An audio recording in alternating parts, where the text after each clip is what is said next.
When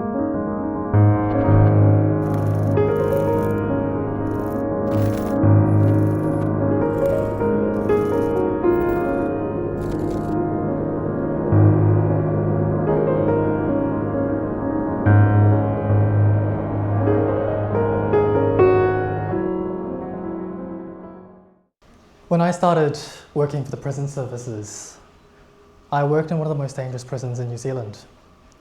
It was nicknamed the Fight Club because of its high intensity and high levels of prisoner violence at the time. I suspect many of you haven't been to prisons before, so here's what it looks like. Thank you.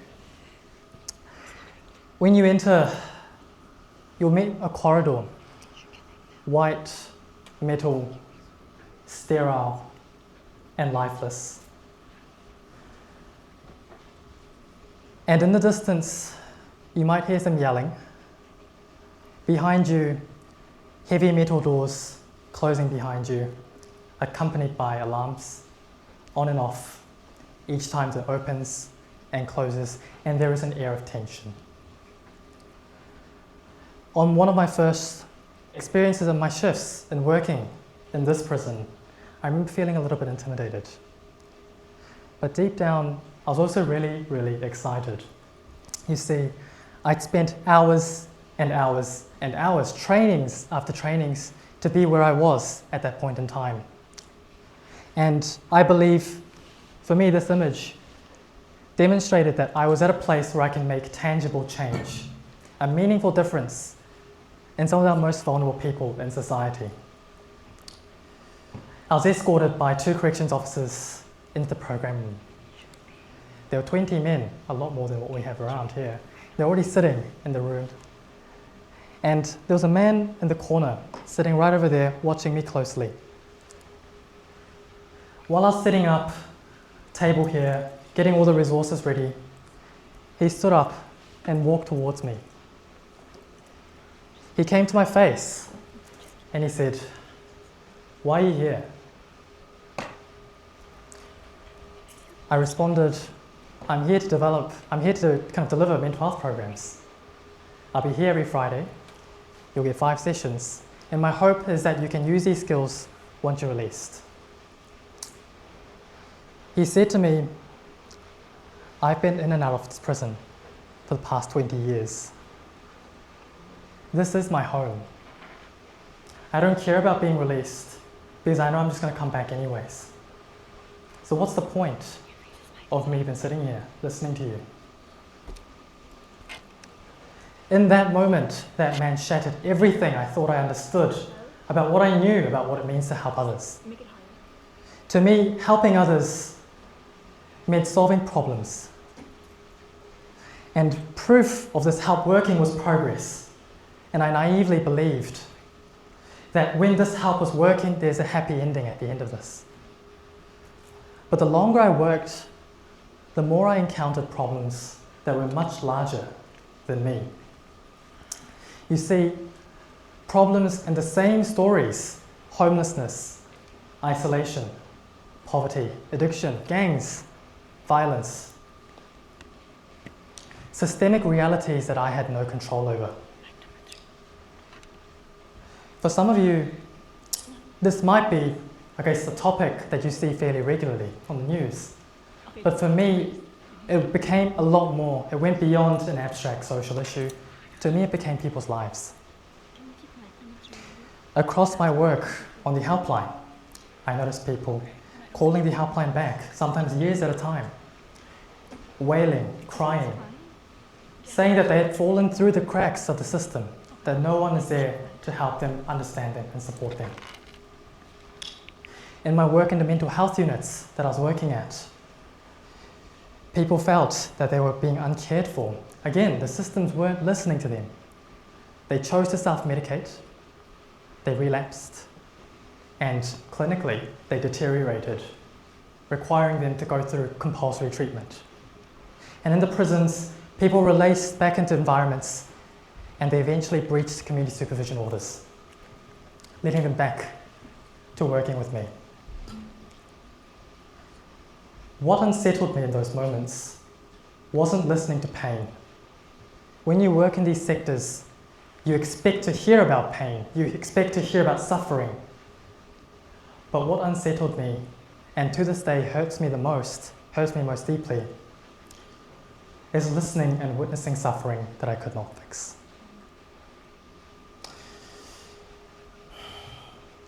Because that led me to one question. What is my role? If I can't control that systemic reality, what is it my role to do? If I can't even support this person's suffering, why am I here? Today I want to share my answer with you today and how I came to this conclusion. Early on, I viewed helping entirely through the lens of competence. To me, helping meant understanding the right risk factors, applying the right interventions, and saying the right thing at the right time. But it clearly wasn't everything. It's not that those things don't matter, it just wasn't everything. So I went to a colleague, an old friend, a mentor of mine, and they said, Sangwoo, chill out. You can only do what you can do. You can lead a horse to water, but you can't make it drink. I learned that one person's decision to change is not up to me. I'm just a small part, a small and humble part in this person's change journey. For some of you, you might already deeply resonate with that sentiment. But for others, this might just be a collection of words. So let's put this into practice together. I wonder whether you have experienced observing someone that you deeply care for and feeling frustrated about their lack of change. See some nods, that's always good.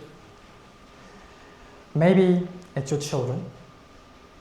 It could be a friend that you're supporting after a breakup. They had a complex, evil, toxic, exclusive-esque relationship thingy and you're trying to get them away from that. For me, I'm going to name drop my younger brother. He's not here, so I can do that. You know, I know that he's got an engineering science 201 exam coming up next week, and every time I go into his room, he's just playing video games. And I say to him, what are you doing? And he's like, oh, don't worry about it. I've got it under control. That emotion in that moment that you felt, whether it's frustration, sadness, or disappointment, that's really important to recognize because underneath that, you may find a painful feeling suggesting to you that the help and care that you offered to people, to that person, did not produce progress in the way that you hoped it to, in the way that you expected it. For me, it was fairly simple. If somebody improved by my standards, I felt useful, I felt validated. But if they didn't, I felt ineffective. Sometimes I kind of look at this experience and I think that this is a profoundly human experience. I think it's universal. A lot of the times, our urgency to help others, we believe comes from compassion. And a large part of it absolutely does. But for me, I slowly began to realize that my urgency didn't just come from compassion, it came from discomfort. It came from discomfort of recognizing and accepting that there's witnessing suffering that I could not solve. Examples of that in my world. People talking to me and hearing their trauma that they've gone through when they're 4 years old.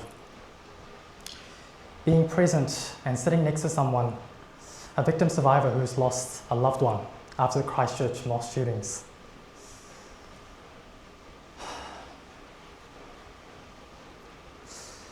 Listening over the phone to people who has decided to end their life by suicide.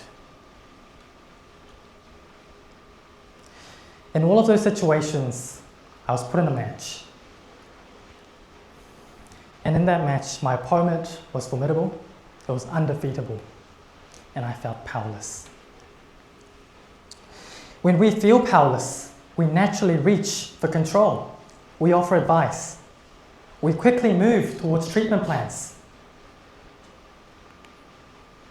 And sometimes we offer solutions. Not because the other person is ready, but because it's really uncomfortable for us to accept this discomfort. It's uncomfortable for us to accept and observe someone that we care deeply about suffer and we do nothing about it.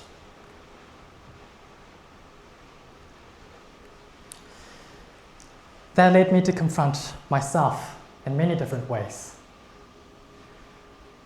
One of which I had to ask myself, was I helping entirely for this person? Was part of me helping so that I could feel safe, so I could feel effective? Because I couldn't sit with my own emotions of discomfort. Here's what help looks like in my world, across the different hats that I wear. Help at its absolute worst can be unintentionally and unconsciously outcome focused, as you can see here. Help requires us to find a solution and move people towards change according to our own timeline. And when people don't change, when people don't improve in the way that we expect, the systems that are there to care for people, sometimes even the helpers, can feel frustrated.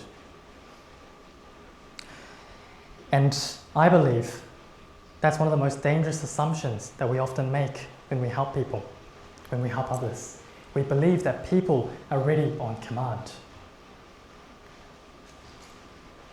Service, on the other hand, asks us to do something much more difficult. On the surface, it can look the same, but the way that we approach how we engage with this other person is fundamentally very, very different to the very core. For me, service requires me to apply curiosity instead of control. For me, it requires me to work in partnership instead of authority, and patience instead of urgency. Something that I learned on the helpline is sometimes we get callers who are people who are absolutely terrified of world events. They'll call the helpline, pick up the phone, and the first thing you hear is severe hyperventilation, most probably a panic attack. We can hear that they're completely consumed by fear from the tone of their voice, their pace. The more and more they talk about it, the more quicker they talk. The volume increases. Sometimes it leads to crying. And instinctively, one part of me immediately goes to solution. Hey, you're so anxious. You've probably got a panic attack. Let's do a breathing technique first, and then let's challenge these thoughts.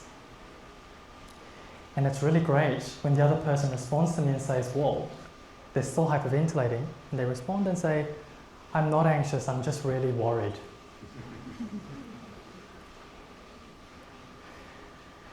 In that situation, instead of correcting this person, it's easy for me to view that as resistance. Why doesn't this person get it? This breathing technique is going to change their life. They just don't know it yet. How can this not be anxiety? I've gone through trainings, hours and hours and hours of work. I know what anxiety sounds like. But service asks me to do something differently. It asks me to meet that person where they're at. So instead of correcting them, it tells me and it asks me, hey, I can hear that you're breathing really quickly, but you're telling me that you're not feeling anxious right now. Tell me more about what's happening for you at the moment. It asks me to work in partnership. I'm here with you in this. You're doing really well. So in the time that we have, let's figure out what we can do to make you feel less worried. And it asks me to be patient throughout this process. Now, it's really important for me to define and clarify and prevent any misunderstandings about what it means to meet someone where they're at, because it is a really abstract concept. Meeting someone where they're at does not mean lowering the expectation, the hope that you hold for someone. It doesn't mean that we're abandoning accountability, and it doesn't mean that we're validating poor choices and harmful behaviour, because that's really important in justice settings especially. Of course, it's important to support that person in the justice system, the person that's incarcerated, but it's equally, if not more important, to prevent any more further victim survivors. But research into change, the trans-theoretical model, shows us that change doesn't happen when you challenge and confront and bash and shame them. Change only happens when that person makes that decision to do so. We can only elicit change. So service, meeting someone where they're at, arguably, is the precondition that is required to move someone towards meaningful, sustainable change.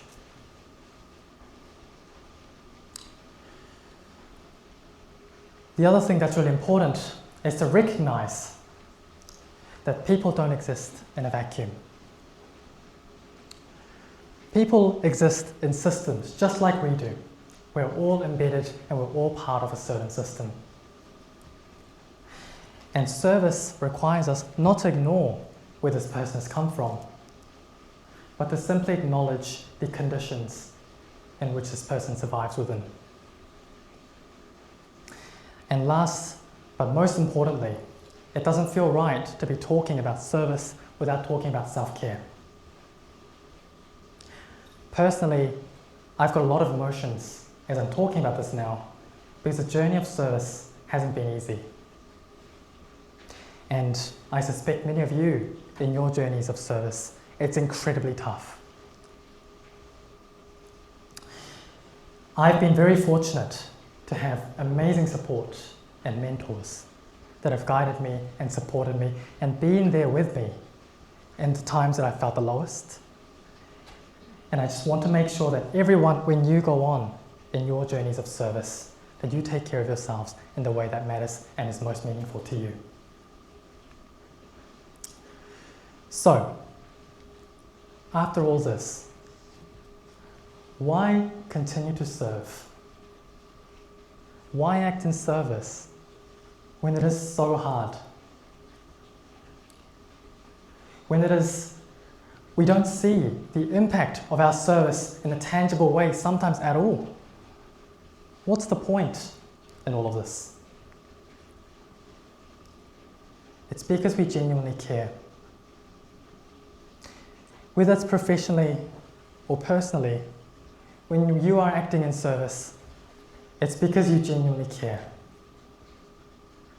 Not because you're wanting to see progress. Not because you're looking forward to the outcome. It's because the suffering of the human being in front of you matters deeply to you. After tonight, we'll all return to the systems that we're a part of. Health, justice, finance, engineering, but also your family, your friends, the communities in which you're a part of. They're all systems, and they will contain people who are distressed. And we have a choice in the way that we respond to those people in distress. We can't change systemic realities. We know that now. Perhaps our role isn't to provide help. Provide maybe service. Perhaps our role is to be curious, to work in partnership, to be patient. Perhaps our role in those moments is to ensure that the other person in front of us knows that their suffering is not alone and someone is there to hear and see them. And those moments, I believe, and I'd love to urge everyone here, are in your hands. Thank you.